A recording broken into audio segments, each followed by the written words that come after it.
News. Telugu engineer Kuchibhotla Srinivasa హత్య అమెరికాలో తీవ్ర సంచలనంగా మారింది. డొనాల్డ్ ట్రంప్ అధ్యక్షుడయ్యాక రేసిజం ఫైరింగ్ కావడంతో దీనికి ప్రాధాన్యం సంతరించుకుంది. అయితే ఈ హత్యకు ట్రంప్ విధానాలకు సంబంధం లేదంటోంది వైట్ హౌస్. విదేశీయుల పట్ల వ్యతిరేకత మంచిది కాదని ఐక్యరాజ్యసమితి కూడా హితవు పలికింది.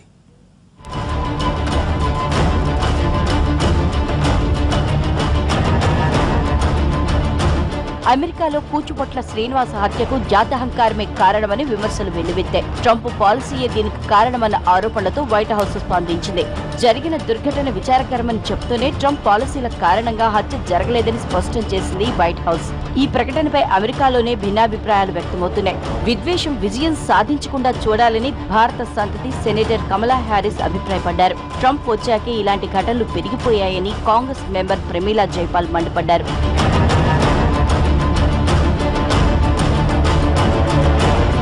హింస ఏ రూపంలో ఉన్నా తాను ఖండిస్తానని కాన్సస్ సెనేటర్ జెర్రీ మొరాన్ స్పష్టం చేశారు. శ్రీనివాస హత్య తనను కలిచివేసిందన్నారు. దీనిపై ఐక్యరాజ్య సమితి కూడా స్పందించింది.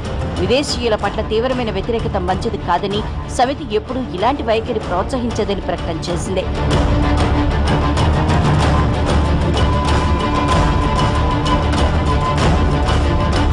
ఓవైపు వివాదాస్పద వలస విధానాలు, మరోవైపు విదేశీయులపై దాడులు జరుగుతున్నా ట్రంప్ యంత్రాంగంలో మార్పు రావడం లేదు. లెజెండరీ బాక్సర్ మహమ్మద్ అలీ కుమారుణ్ణి చెకింగ్ పేరుతో ఫ్లోరిడా ఎయిర్పోర్ట్లో నిలిపివేయడం విమర్శలకు తావిచ్చింది. మహమ్మద్ అలీ జూనియర్ పేరును చూసి అనుమానించిన అధికారులు 2 గంటల పాటు ప్రశ్నల వర్షం కురిపించారు.